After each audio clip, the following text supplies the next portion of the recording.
Hello dear students, welcome all of you on my channel and welcome in today's lecture.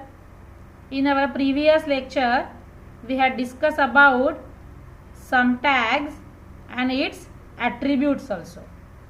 Now today we are going to start our first chapter and the name of that chapter is Advanced Web Designing. And before starting this, first we will discuss the topics for science students and for commerce students also. Okay, for our standard 12, this is a index for science. First chapter is Advanced Web Designing, second is Introduction to SEO, that means Search Engine Optimization. The next is Advanced JavaScript. Next, emerging technologies, that means IoT, cloud computing, and then artificial intelligence and 5G. Next chapter is server side scripting, and the last one is e-commerce and e-governance. And for this there are some practical topics also. Advanced web designing, based on this chapter we have to do some practicals. On the base of advanced JavaScript we have to do some practicals, and on the basis of server side scripting we have to do some practical for science students. Okay, then here we learn some topic of commerce also. For commerce student, first chapter is similar. The name is Advanced Web Designing, second is Digital Marketing, and next chapter is based on Computerized Accounting with GST. After that, E-commerce and E-governance. The next chapter is Database Concepts using LibreOffice Base. The next is Enterprise Resource Planning, that means ERP. And the practicals are based on our first chapter Advanced Web Designing. After that, Digital Marketing also, Computerized Accounting with GST, and Database Concepts using LibreOffice Base. Okay, here we discuss syllabus of commerce and science also. So let's start learning our first chapter, and the name of chapter is Advanced Web Designing. This is a summary of first chapter. What we have to learn in this chapter? Student can design layout of web pages using CSS. In this chapter we will learn about cascading style sheets, how to design a website using different tags, then some form validations. व्हॅलिडेशन्स कशाला म्हणणार, म्हणजे form मध्ये कुठल्या गोष्टी put up करायला हव्यात, काय valid आहे काय इनव्हॅलिड आहे, that we also learn in this chapter. Student can learn concept of image mapping and iframe also. ते पण आपण या चॅप्टर मध्ये शिकणार आहोत. And the aim is to give the skill to create HTML web pages using HTML5 and CSS. आता HTML5 काय आहे, CSS काय आहे, that all we learn in this lecture. Okay, in this chapter. First, आता आपण HTML कशाला म्हणतो, hypertext markup language, आणि याचा उपयोग कशासाठी होतो. HTML is an evolving language with different version supporting different features. आता HTML5 इज करंटली यूज्ड. आधी फक्त HTML यूज केलं जायचं, कारण की आपण जी वेब पेजेस बघतोय ती फक्त पीसीवर स्क्रीनवर बघितली जायची, परंतु आता मोबाईल टेक्नॉलॉजीचा यूज केला जातो, म्हणून वेब पेजेस क्रिएट करताना ती मोबाईल ब्राउझर्सला सुद्धा सपोर्ट केली जावीत, या दृष्टिकोनातून आपण HTML5 चा आता वापर करतो. And the name of browsers are Google Chrome, Mozilla Firefox, Microsoft Edge, Safari, Opera and Apple. आता ही जी ब्राउझर्सची नावं आहेत वेगवेगळी, तर you may underline these names also, कारण आपल्याला मे बी कोणत्या कोणत्या ब्राउझरला HTML5 सपोर्ट करतं याविषयी सुद्धा विचारलं जाऊ शकतं. ओके. आता आपण 11th स्टँडर्ड मध्ये असताना we had learn some different controls like text, radio button, checkbox, submit, reset, select and text area. आता ही जी ऑप्शन्स आपण बघितली तर आपल्या आधीच्या सेशनमध्ये आपण फॉर्मचा प्रोग्राम पाहिला. त्यामध्ये आपण टेक्स्टचा वापर केला इनपुट टॅगच्या, टाईप ॲट्रिब्यूटच्या आपण टेक्स्ट या व्हॅल्यूचा उपयोग केलाय. रेडिओ बटन सुद्धा बघितली, चेकबॉक्स पाहिला, सबमिट बटन पण पाहिलं. रिसेट बटनचा आपण त्या प्रोग्राममध्ये यूज केलेला नव्हता, परंतु रिसेट बटनला जर क्लिक केलं तर तुमच्या फॉर्ममध्ये पुटअप केलेली सर्व इन्फॉर्मेशन रिसेट होते. आपण ऑप्शन आणि सिलेक्टचा सुद्धा वापर केलाय, सोबत टेक्स्ट एरियाचा सुद्धा वापर केलेला होता. आता for which purpose we use this controls? These controls are used to collect different kind of user inputs such as contact details, name, address, single or multiple options from group of options as well as clearing the submitting data etc. आता याच्यामध्ये आपण जो address वगैरे put up करतो त्यासाठी text एरियाचा वापर केलाय. Name घ्यायचं असेल तर त्यासाठी आपण टाईप इक्वल टू टेक्स्टचा वापर केलाय. सिंगल ऑप्शन सिलेक्ट करायचं आहे, in that situation we use radio button. And when if you have to select multiple options then you have to use checkboxes for this purpose. And submit button is used to submit your whole data. Okay, that all we learned previously. Now we will discuss some more input elements. Okay. आता या वर्षीच्या चॅप्टरमध्ये आपल्याला काय करायचं आहे, आणखी नवीन values आपण शिकणार आहोत. जसं आता इथे बघा आपल्याला काय दिलेलं, input type equal to color. याआधी आपण input type equal to radio, type equal to checkbox, type equal to text, type equal to password सुद्धा आपण ऑलरेडी मागच्या वर्षी पाहिलेलं होतं. आधीच्या प्रोग्राममध्ये मी डिस्कस नाही केलेलं, but that we learn in our 11th standard. मग आता आपण ॲडिशनल फीचर्स आता बघत आहोत. आणि बघा स्क्रीनवर मी तुम्हाला जे काही मॅटर दाखवते आहे तुमच्या बुकचेच, अर्थात ती बरीचशी स्क्रीनशॉट्स काढलेली असतील आपली, आणि तुमच्या रेफरन्ससाठी तुम्ही हे मॅटर नोट डाऊन पण करू शकता. And as this chapter is based on practical you have to understand the meaning of each and every matter or each and every sentence. आता when in a program you use input type equal to color, in that situation in your program color picker is displayed. म्हणजे बघा असा एक छोटासा box दिसतो आपल्याला, त्याच्यावरती colour दिसणार आणि त्या बॉक्सला क्लिक केल्यानंतर तुम्हाला कलर पिकरची विंडो दिसते. म्हणजे आपल्याला तिथे कलर दिसतील आणि त्यापैकी तुम्हाला जर एखादा कलर सिलेक्ट करायचा असेल तर you may select that colour. आता इनपुट टाईप इक्वल टू जर नंबर या फील्डचा आपण वापर केला, this field defines for entering a number. जसं आपण टेक्स्टचा वापर करतो त्याच्यामध्ये तुम्हाला टेक्स्ट पुटअप करता येतं, तसं टाईप इज इक्वल टू जर आपण नंबर मेन्शन केलं असेल तर त्या ठिकाणी आपल्याला नंबर्स पण यूज करता येतील. Next, input type equal to URL. आता you all know the meaning of URL is uniform resource locator. आता जो URL असतो तो ऑलवेज युनिक असतो, कारण एकाच ॲड्रेसची 2 फाईल्स किंवा दुसरं काहीही मॅटर असू शकत नाही. वेबसाईटचा सुद्धा URL हा युनिक असतो.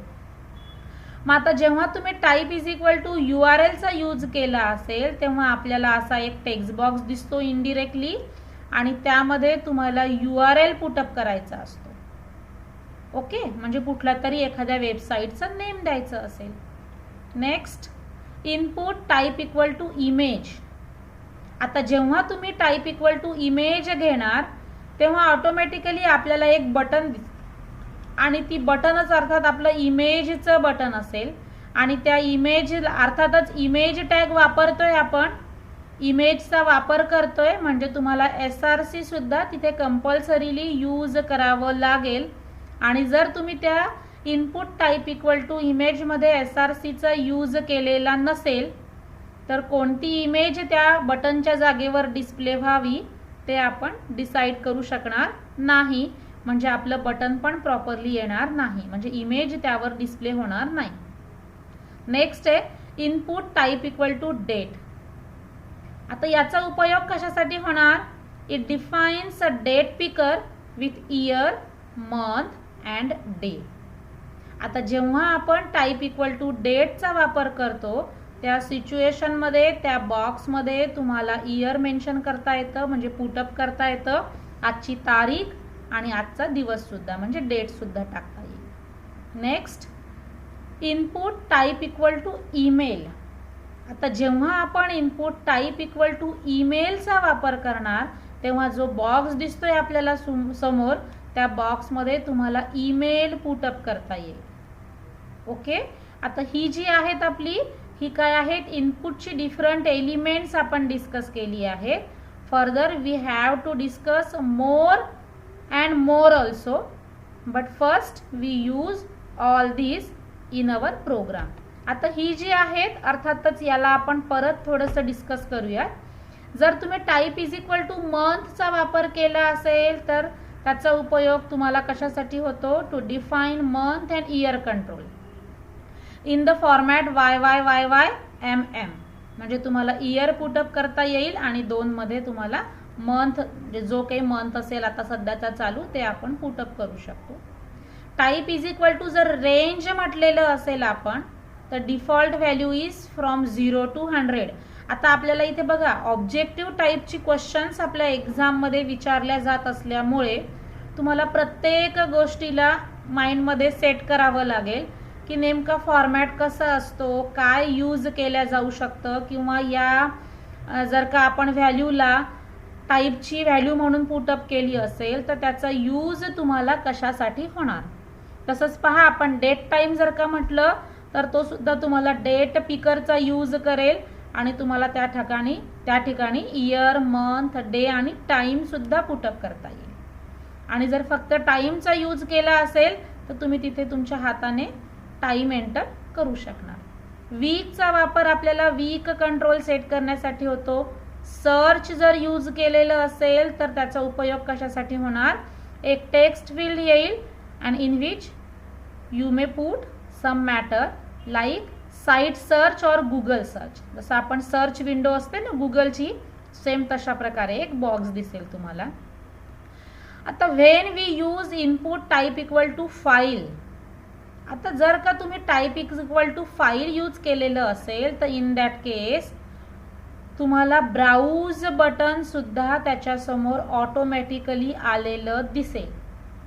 आता हे जे ब्राउज बटन आहे हे आपण स्वतःहून मेन्शन नाही केलेलं असतं, पण जर का तुम्ही प्रोग्राममध्ये type is equal to file म्हटलं तर तुमचं ब्राउज बटन येईल. ब्राउजला क्लिक केल्यानंतर तुमच्या कम्प्युटरमधल्या ज्या फाईल तुम्हाला तिथे अपलोड करायच्या असतील त्या फाईलला आपण सिलेक्शन करून त्याला सिलेक्ट करू शकतो. जसं आपण अटॅचमेंट वगैरे करतो बघा एखाद्या फाईलला, त्यावेळेला आपण ब्राउज करतो आणि जी फाईल अटॅच करायची असेल तिला सिलेक्ट करतो.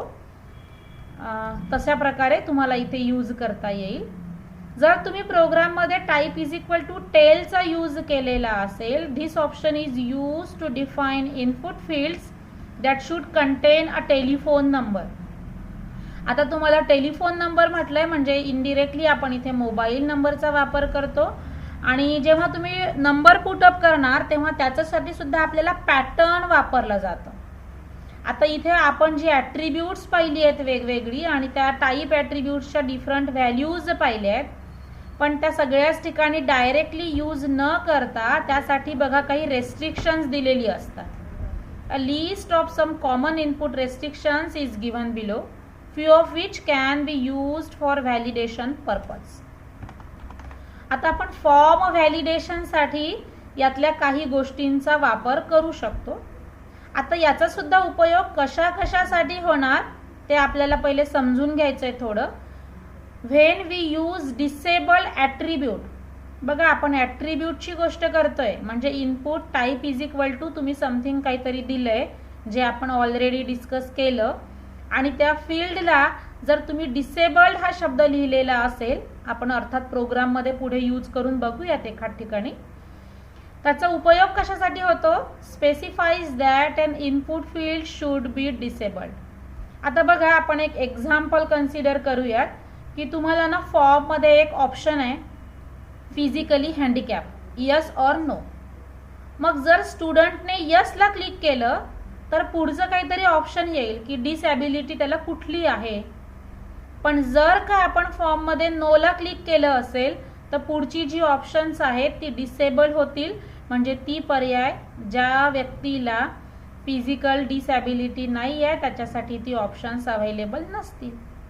म्हणजे अशासाठी तुम्हाला डिसेबलचा वापर केला जाऊ शकतो. आता इथे मॅक्सचा उपयोग आपण maximum value for an input field आणि मिनिममचा उपयोग करतोय आपण minimum value for an input field. जसं बघा आपण नंबर फील्डचा वगैरे यूज जर केलेला असेल तर मिनिमम तुम्ही किती नंबरपासून तर मॅक्झिममली किती नंबरपर्यंत डाटा पुटअप करू शकाल त्यासाठी आपण या ॲट्रिब्यूट्सचा यूज करणार. पॅटर्नचा उपयोग कशासाठी होतो? Pattern attribute specifies a regular expression to check the input values. आता आपण बघा इथे रेस्ट्रिक्शन्स बघतोय, अर्थात फॉर्म व्हॅलिडेशनसाठीची ही रेस्ट्रिक्शन्स आहेत यातली मोस्ट ऑफ. म्हणजे जसं सपोज तुम्हाला टेलिफोन नंबर पुटअप करायचा आहे, मग तो टेलिफोन नंबर तुमचा इतक्या डिजिटचा असला पाहिजे. कारण जर का तुम्ही अर्धवट नंबर टाकला तर मग कॉन्टॅक्ट होणार नाही. मग अशा सिच्युएशनसाठी तुम्हाला काय करायचं असतं, पॅटर्न सेट करावं लागतं. ते पण आपण व्हॅलिडेशनसाठी फॉर्म व्हॅलिडेशनसाठी यूज करतो. नेक्स्ट आहे रीड ओनली. आता एखादं इनपुट फील्ड जर का तुम्हाला रीड ओनली मोडमध्ये हवं असेल that means you cannot change that field. अशा सिच्युएशनसाठी जर तुम्हाला ते यूज करायचं असेल तर तुम्ही त्या फील्डला रीड ओनली सुद्धा मेन्शन करू शकता. Next is place holder. This acts as a temporary label showing the purpose of a text field without requiring a label tag. आता आपण प्लेस होल्डरचा यूज कशासाठी करणार? सपोज तुमच्या प्रोग्रामच्या आउटपुटमध्ये तुम्ही एक टेक्स्टसाठी बॉक्स घेतलेला, एक पासवर्डसाठी घेतलेला, एक ईमेलसाठी घेतलेला. दिसताना तुम्हाला ती तिघं पण बॉक्सेस सारखीच दिसतील, पण नेमका हा बॉक्स कशासाठी ते जर तुम्हाला मेन्शन करायचं असेल तर in that situation you may use a place holder attribute and the value of place holder is. जर तो ईमेलसाठी आहे तर आपण ईमेल टाकणार, पासवर्डसाठी असेल तर पासवर्ड टाकणार. म्हणजे ते नाव त्या बॉक्समध्ये आपल्याला दिसेल की नेमका हा बॉक्स आपण कशासाठी पुटअप केलेला आहे. Next is required. आता त्याचं मिनिंगच अर्थात नावच रिक्वायर्ड आहे. That means specifies that an input field is required. That means must be filled out.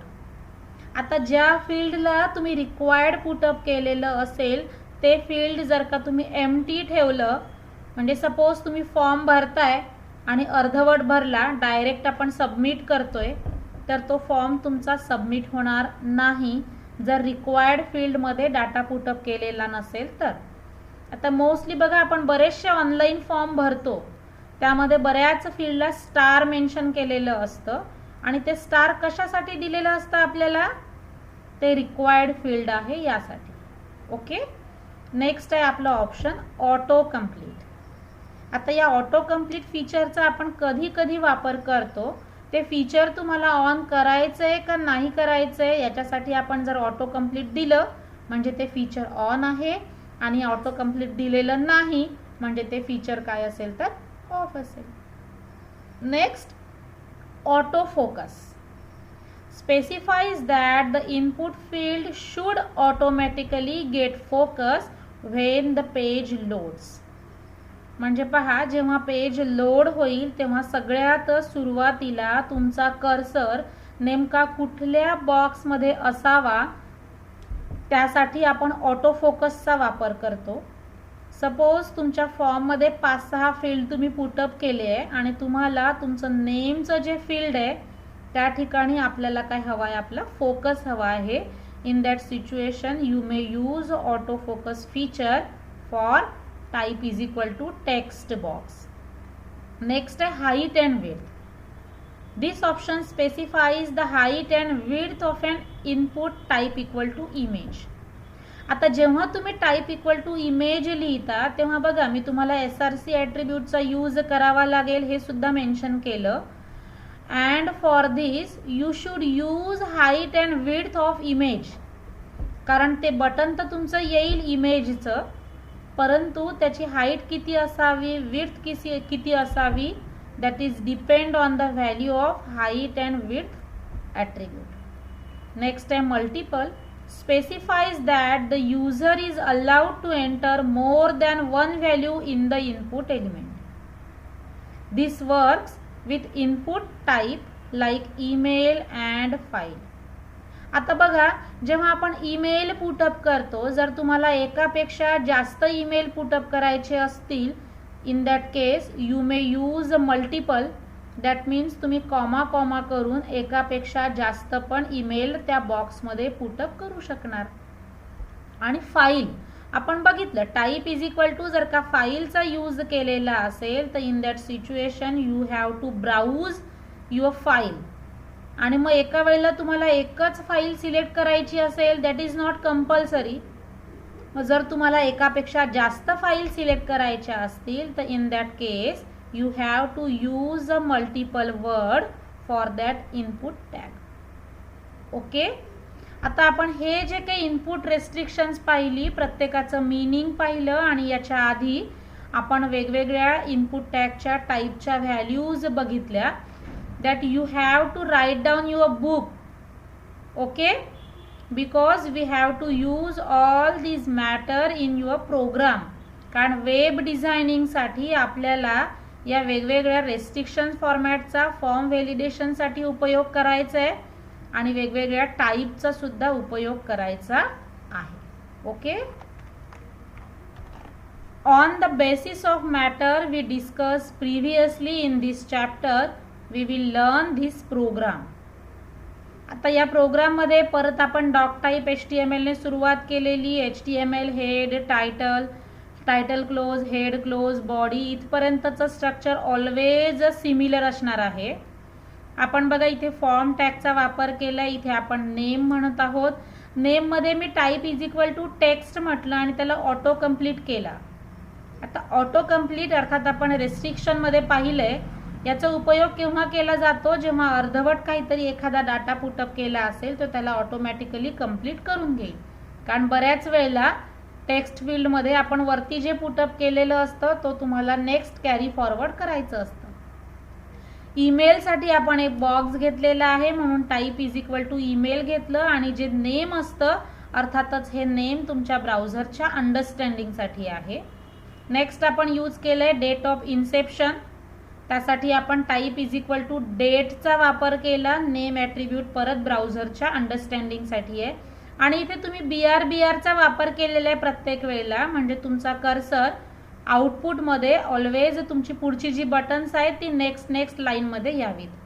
Office टाईमसाठी बघा आपण टाईप इज इक्वल टू टाईमचा वापर केला आणि नेम युजर टाईम म्हटलंय. अर्थात टाईमचा बॉक्स जो असतो त्यामध्ये तुम्ही तुमच्या हाताने मॅटर पुटअप करू शकणार. नेक्स्ट आहे नंबर ऑफ इयर्स कम्प्लिटेड. आता हे आपण एक फॉर्ममध्ये फील्ड दिले आणि व्हॅल्यूज सांगितल्या की 1 to 100च्या मध्ये ना तुम्हाला व्हॅल्यूज टाकायच्या आहेत. आता आपण type is equal to number म्हटलं म्हणजे त्या बॉक्समध्ये तुम्हाला फक्त नंबर पुटअप करता येतील. तुम्ही जर अल्फाबेट्स वगैरे पुटअप केली तर ते व्हॅलिड कन्सिडर केल्या जाणार नाही. आणि ती नंबर सुद्धा आपण त्याला मिनिमम 1 आणि मॅक्झिमम 100 दिलंय म्हणजे त्या व्हॅल्यूज तुम्हाला 1 to 100च्या मधल्याच पुटअप कराव्या लागतील. Next is office phone number. आता या ऑफिस फोन नंबरमध्ये आपण टाईप इज इक्वल टू टेलचा वापर केलाय म्हणजे तुम्हाला टेलिफोन नंबर पुटअप करण्यासाठी तो आपण बॉक्स वापरत आहोत. Name is equal to phone म्हटलं आणि बघा इथे पॅटर्नमध्ये काय म्हटलंय, सुरुवातीला 0 to 9 मधली अल्फाबेट्स यूज करायची आहे आणि आपण इथे पॅटर्नमध्ये रेस्ट्रिक्शन दिलेलं आहे 2. जसं आपण आपल्या इंडियासाठी 91चा यूज करतो बघा. मग 9 आणि 1 ही काय झाली आपली 2 डिजिट झाली. उरलेली जी नंबर आहे फोन नंबर आपला 0 to 9 या डिजिट पैकी कुठले तरी कॉम्बिनेशन्स असतील आणि ती 10 डिजिटचं कॉम्बिनेशन असतं म्हणून आपण इथे कर्ली ब्रेसमध्ये दिलेलं आहे 10. म्हणजे तुमचा फोन नंबर पुटअप करताना सुरुवातीला तुम्हाला 2 नंबर पुटअप करायची आहे, मध्ये डॅश असेल आणि त्यानंतर 10 डिजिट पुटअप करायची आहे. आता हे आपण इथे पॅटर्न मेन्शन केलंय आणि म्हणून या फील्डमध्ये तुम्हाला याच पॅटर्नने डाटा पुटअप करावा लागेल. And we use required word here. आता रिक्वायर्ड म्हटलं म्हणजे या फॉर्ममध्ये जोपर्यंत तुम्ही त्याला फोन नंबर पुटअप करणार नाही तोपर्यंत तो फॉर्म सबमिट होणार नाही. ओके, नेक्स्ट बघा, आपण आता पुढचं म्हटलंय ॲड युअर होम पेज आणि त्यासाठी समोर आपण type is equal to URL चा वापर केलाय.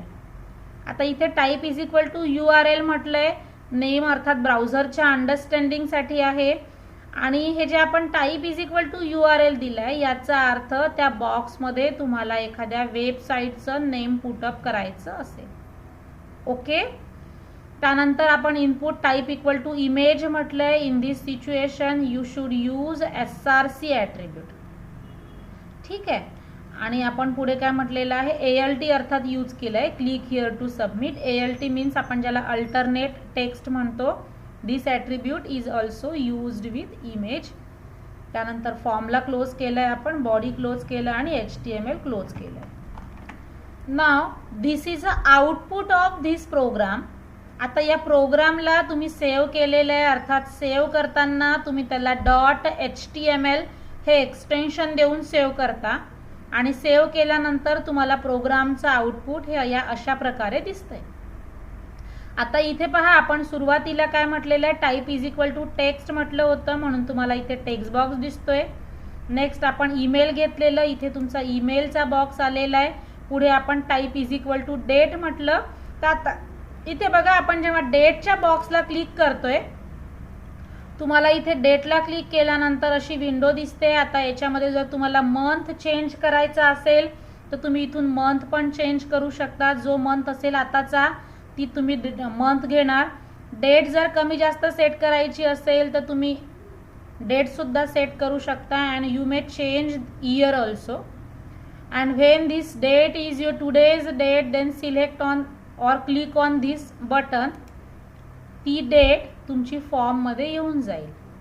आता आपण पुढचं ऑफिस टाईमसाठी घेतलंय म्हणून आपण टाईमचा वापर केला इथे आणि टाईमचा वापर केलेला असल्यामुळे तुम्ही तुमच्या हाताने जी कोणती वेळ पुटअप करायची असेल तुम्हाला, आत्ता जेवढे वाजले जेवढी वेळ आहे ती तुम्ही इथे ऑफिस टाईमची वेळ पुटअप करू शकता. नंबर ऑफ इयर्समध्ये आपण असं मेन्शन केलंय. तुम्हाला प्रोग्राममध्ये इथे आपण म्हटलेलं होतं की 1 to 100 तुम्हाला नंबर्स कशी द्यायची आहेत, 1 to 100 मधली.